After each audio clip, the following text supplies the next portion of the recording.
At the start of the movie, a father-daughter duo climb up the Troll Hills in western Norway as a hobby. After they reach the top, the father, Tobias, tells his young daughter Nora about the folklore of the legendary trolls. Apparently, these mythical creatures wandered the earth several thousand years ago, but one day, they were cast into stone when they came into contact with sunlight. Tobias, a renowned folklorist, believes that trolls still wander around the mountains of Norway, and his daughter is fascinated by it. Fast forward 20 years into the future, Nora has outgrown her belief in magic and has instead turned to science. Now she works as a paleontologist. After working for almost 6 months at an archaeological site, she finally discovers a mysterious fossil. Elated that her hard work finally paid off, Nora celebrates her recent finding with her team. In the nearby Dovre Mountains, rapid construction is taking place to build a metro station. The workers are busy drilling into the mountain and setting up explosives to create a passageway for the project. Meanwhile, a crowd of activists is protesting against the construction, shouting that the government should let the mountain live. Ignoring their protests, the chief sets off the explosives, blowing the mountain into smithereens. He makes hard eye contact with the activists when he hits the button too. Savage. He and the workers then go inside the Dovre cave to check, but shockingly, they hear a loud roar. Moments after, they feel the ground shake, and an ancient mythical creature rises from the rocky depths of the mountain. Horrified, the workers run for their lives, but the falling mountain debris eventually seals their fate. Shortly after, the news of the incident reaches the Norwegian Armed Forces headquarters in Oslo. The general decides to send an aircraft to get clear images of what really happened at the site. He then gives instructions to alert the Prime Minister. Next, we see the Norwegian Prime Minister and her advisor, Andreas, heading to the military base. On their way, the Minister of Defense updates them on the situation and reveals that over 50 people died in the incident. He then displays some pictures of Ground Zero, and with a closer view, we can see gigantic holes in the ground. Andreas says they look like footprints, but he's not qualified to have an opinion. Meanwhile, Nora is still celebrating with her colleagues on the occasion of her groundbreaking discovery. She begins to give a speech, but suddenly, a military helicopter arrives. Then a soldier comes out and tells Nora that she's been summoned by the Prime Minister in Oslo. Wasting no time, she gets on the chopper and heads towards the military base. After her arrival, she is escorted by Andreas to a room full of government officials. Nora joins them as they discuss the current situation. The officials presume that the destruction was caused by some kind of gas, but Nora says otherwise. After reviewing the footprint image closely, she suspects it could be a prehistoric animal that has risen from the mountains. Andreas says it could be supernatural, but he's not qualified to have an opinion. However, the government officials simply mock Nora, stating that this isn't one of her fossil research cases. They also rule out the possibility of an animal being behind all of this. Just then, Sigrid, a computer genius who also works for the Norwegian Armed Forces, barges in and tells the group that she has managed to retrieve a video from the incident. When she plays it, the officials notice an approximately 150-foot tall figure coming out of the Dovre cave. This finally convinces them that something colossal, probably a monster, has arrived in Norway. Elsewhere, in a remote area called Lesja, an elderly couple sits for afternoon tea when they hear a distant roar. Soon after, their table begins shaking, causing the nearby utensils to fall off. The couple thinks it is an earthquake, so they quickly hide under their safety vault. Once everything is settled down, they leave the vault, only to find their house shattered and torn into debris. Meanwhile, Nora tells the Prime Minister that she is ready to look into the Dovre incident. The other officials agree, and she is assigned as a scientific advisor. After the meeting, the PM's advisor, Andreas, informs Nora about the Lesja incident, and the two quickly fly a chopper to the site. During their flight, they have a bit of small talk. Andreas properly introduces himself, and then asks Nora why she became a paleontologist. The latter replies that she has always loved nature, ever since she was a child. She also shares that her father, Tobias, was a folklore expert, but he eventually lost touch with reality as his beliefs went too far. At one point, his condition became so bad that he had to be admitted to a hospital. Andreas then confides in Nora that he always wanted to be a writer, and that he's working on a story about a monk that rips his own head off and throws it at enemies to bite them, and I honestly just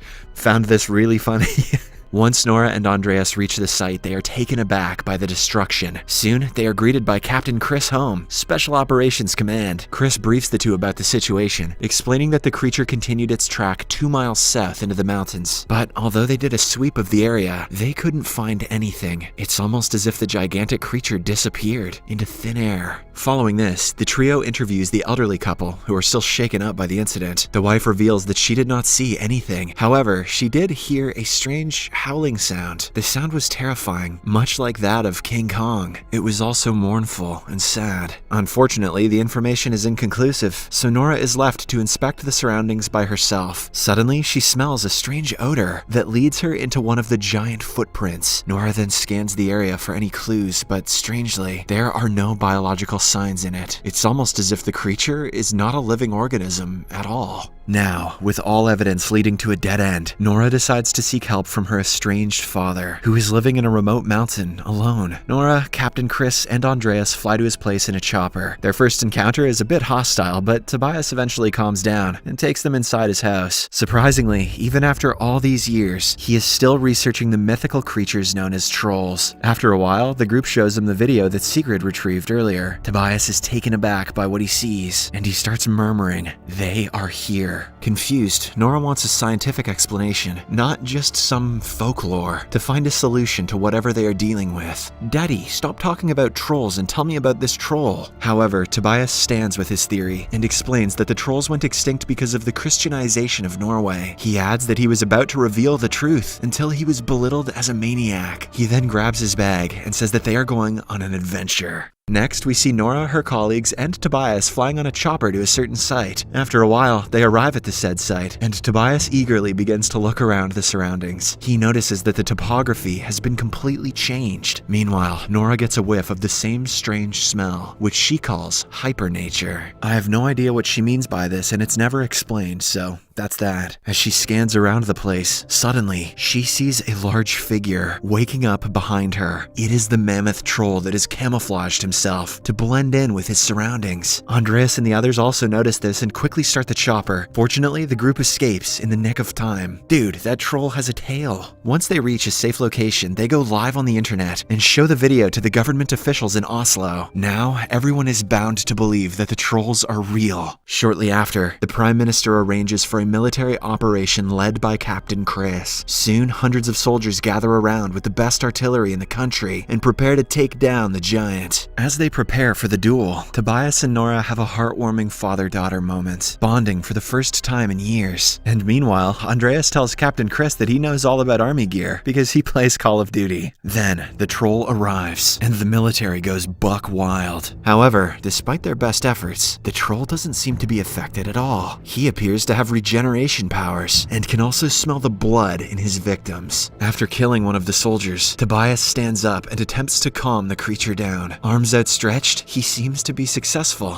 Initially. At the same time, another vehicle arrives and pummels the troll with several bullets. As it turns and squashes the people inside, Tobias is inadvertently thwacked with the troll's tail, sending him flying and crashing to the ground. He tries to say something to Nora, but sadly passes away before he can elaborate on his words. That night, a devastated Nora goes through her father's journal, trying to figure out how to stop the troll, or at least understand him better. After hours of reading, she learns that the trolls used to throw boulders at churches as they hated the sound of bells. Later, she shares the information with the officials, claiming that they have to think out of the box. The Minister of Defense doesn't want to move forward with such a far-fetched, superstitious plan, but since they have no better option, the General and the Prime Minister give her the green light.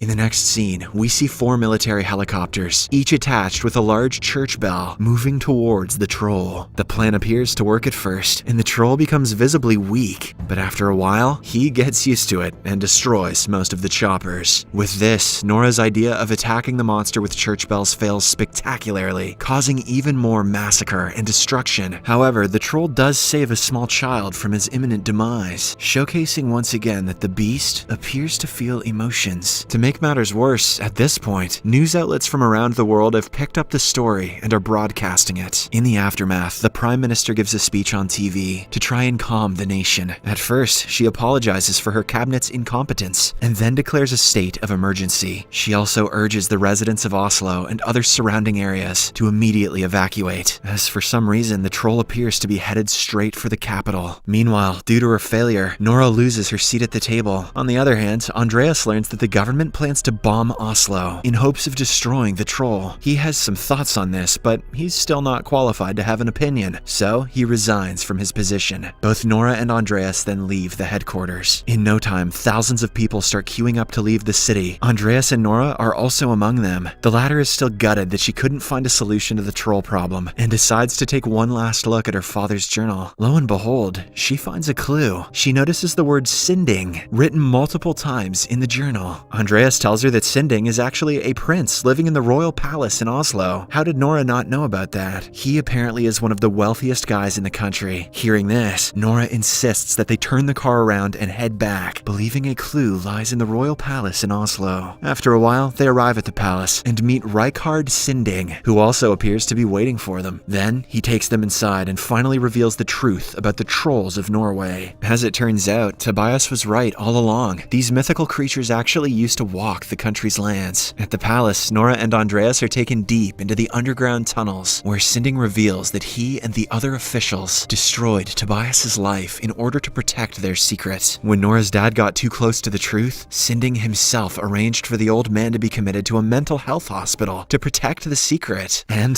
that secret happens to be the skeletal remains of a troll family underground. The royal palace was built on top of the Troll King's cave after the Christians massacred his family and left him for dead inside the mountain. Here, we get to know that the troll which is wreaking havoc around the country is actually the Troll King. This explains why the giant is heading towards Oslo in the first place. He's been trying to return home. Sinding continues to explain that nothing is more important to trolls than family, and during the Christianization of Norway, the Troll King was lured to the Dovre mountain and imprisoned. Of course, the earlier explosives let him out, and now he's heading back to Oslo to try and reunite with his children. It's actually quite sad. Nora and Andreas are shocked to learn the truth. They are even more terrified when they see the skeletal remains of the troll family. When Nora shines her UV light on the bones, she notices that they sizzle. This is when she realizes that the trolls are indeed sensitive to light and comes up with a plan. Bilbo Baggins was onto something after all, goddammit. Next, Nora asks Sinding to lend her the biggest vehicle he's got, so he provides her with the Queen's favorite pickup truck. After this, she phones Captain Chris and briefs him about the plan. She wants to surround the Troll King with tanning beds and expose him to UV lights, while Chris calls on some fellow soldiers to make the troll trap, including the one black character in this entire movie who is there for no more than tokenism. Andreas asks his friend Sigrid back at the government facility to delay the Oslo missile bombing plan. Fortunately, Sigrid turns out to be a hacking genius, and she successfully stops the fighter plane from firing missiles at the creature. With Oslo still intact, and the plan very much alive, Andreas and Nora jump into action. At first, they remove a large tarp from the back of the truck and reveal a troll child's skull they found underground. They then drive away, luring the incoming giant towards the UV light trap. A while later, the troll inadvertently smashes the skull and realizes that he has no family left. Enraged, he then turns his attention to Nora and Andreas, determined to make them pay. Elsewhere, at the military base, Sigrid is eventually caught red-handed while she's tampering with the missile system. However, the general commands her to abort the missile plan when they confirm that there are civilians nearby. Meanwhile, Nora and Andreas somehow manage to lure the troll to their designated spot. Wasting no time, military vehicles surround him and begin shining massive UV lights on him. The plan works, and the troll slowly burns to death. However, seeing the giant suffer, Nora has a last-minute change of heart. She realizes it's wrong to kill the creature, so she turns off the lights, which for some reason aren't being guarded by the military guys, and tries to save his life. She then urges the troll to go to the mountains where he can be safe, but unfortunately, it's too late. There's a moment of tranquility until suddenly sunrise hits, prompting the Troll King to collapse in a heap just before he completely turns to stone. Nora reaches out and touches him gently. This thing looks kinda like my dad, Nora thinks. While everyone else is rejoicing, Andreas and Nora start wondering whether more trolls could be hiding deep inside Norway's mountains. Nora then decides they should call this area Tobias Boulder. The Prime Minister shows up and says to Nora that she doesn't know what to say. She then proceeds to do exactly that. She literally says nothing to our hero. In the final scene, the movie jumps over to Dovre Mountain, where we can see a whole bunch of stones move. Suddenly, another troll rises from the rubble, ready to unleash hell on the people of Norway. Look out, boys!